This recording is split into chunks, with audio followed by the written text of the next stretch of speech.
আসসালামু আলাইকুম ফ্রেন্ডস, সবাই কেমন আছেন? আমরা আলহামদুলিল্লাহ ভালো আছি। আরও একটি নতুন ব্লগ নিয়ে হাজির হয়ে গেলাম আপনাদের মাঝে। আর আমি সকালের নাস্তাটা করে নিচ্ছি। আর আজকে সকালে ছিল নান রুটি, সাথে ছিল ভাজি।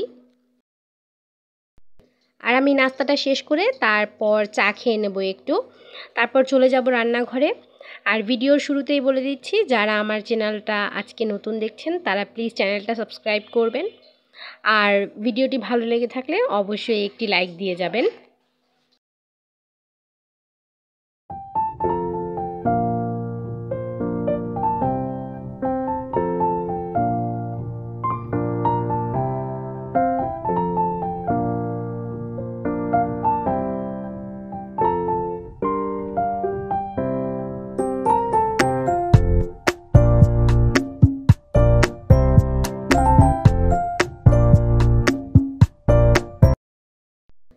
তারপরে তো চা খেয়ে নিয়েছিলাম, আর চায়ের সাথে ছিল কেক আর বিস্কিট।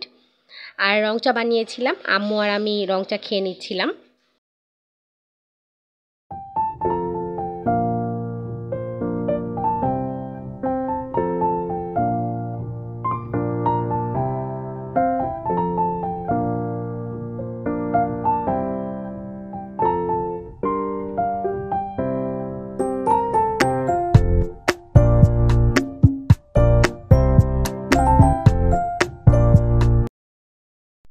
আর সকালের নাস্তাটা শেষ করে তারপর চলে এলাম রান্নাঘরে। আর আজকে রান্নায় খুব বেশি একটা ঝামেলা নেই। পাবদা মাছ ভুনা করব আর কিমা শাক রান্না করব। আর পাবদা মাছ ভুনা করার জন্য প্রথমেই আমি ভেজে নিচ্ছি পেঁয়াজগুলো। আর এই যে পাবদা মাছগুলো ধুয়ে রাখা হয়েছে এই জায়গায়। আর ধুয়ে রেখেছিলাম গিমা শাক বা তিতা শাক, ধুয়ে ঝরিয়ে রাখা হয়েছে। আর এই যে টমেটো, কাঁচামরিচ এগুলো সব কেটে নিয়েছি। তারপর পেঁয়াজটা ভাজা হয়ে যাওয়ার পর লবণ, মরিচের গুঁড়া, হলুদ গুঁড়া আর সামান্য একটু আদা রসুন দিয়েছিলাম, দিয়ে মশলাটা কষিয়ে নিচ্ছি।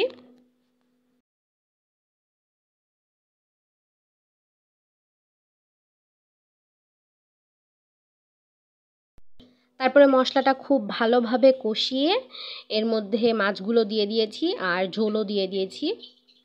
তারপর কিছুক্ষণ জাল করে নেব। তারপর তো বেশ কিছুক্ষণ জাল করে নিয়েছি। আর এর মধ্যে দিয়ে দিয়েছি ধনিয়া পাতা আর কয়েকটা কাঁচামরিচ।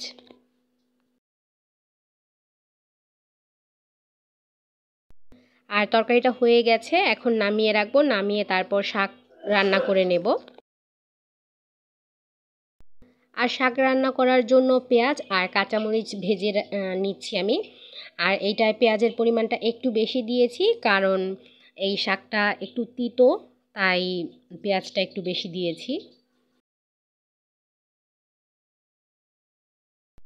তারপর তো হালকা করে পেঁয়াজটা ভেজে নিয়েছিলাম, এর মধ্যে শাকটা দিয়ে দিয়েছি আর স্বাদমতো লবণ দিয়ে দিয়েছি।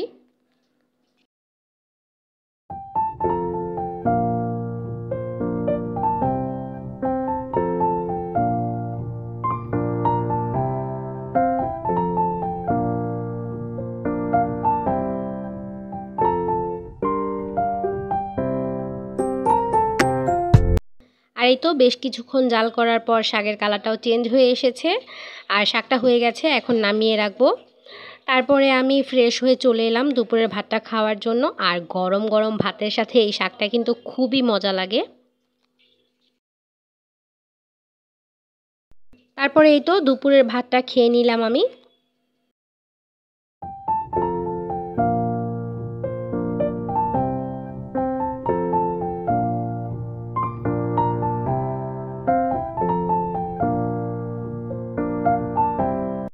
আর এই তো বিকেল দিকে চলে এলাম বারান্দায়। আর বারান্দাতে তো আজকে বেশ অনেকটাই কাপড় ধোয়া হয়েছে, মশারিও ধুয়েছিল, কারণ রোজা এসে পড়ছে।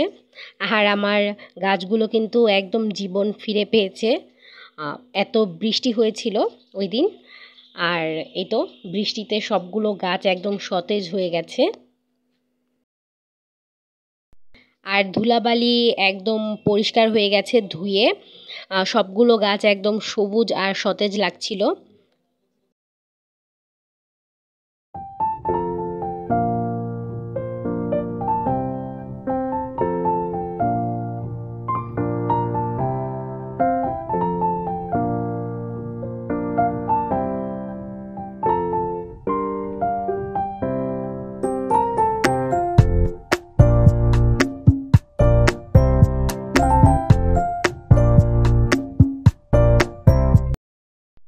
তারপরে তো সন্ধ্যার দিকে রায়হান বার্গার নিয়ে এসেছে, চিকেন বার্গার।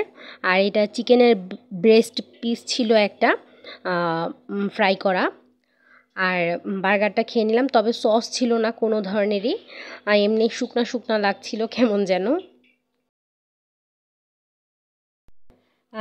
তাও খেয়ে নিলাম আমরা, গরম ছিল তো খুব একটা বেশি খারাপ লাগেনি। আর এই তো খেয়ে নিচ্ছিলাম, আর সাথে একটা মরা ধরা লেটুস পাতাও ছিল। আর বার্গার খাওয়া শেষ করে আমরা খেয়েছিলাম একটু চা। সন্ধ্যায় তো চা না খেলে ভালোই লাগে না। আর এই তো আজকের ভিডিওটা এ পর্যন্তই। দেখা হবে ইনশাল্লাহ আগামীকাল নতুন আরও একটা ভিডিও নিয়ে। ততক্ষণ পর্যন্ত সবাই ভালো থাকবেন, সুস্থ থাকবেন এবং আমাদের জন্য দোয়া করবেন। আজকের ভিডিওটা এ পর্যন্তই। দেখা হবে আগামীকাল ইনশাল্লাহ। আল্লাহ হাফেজ।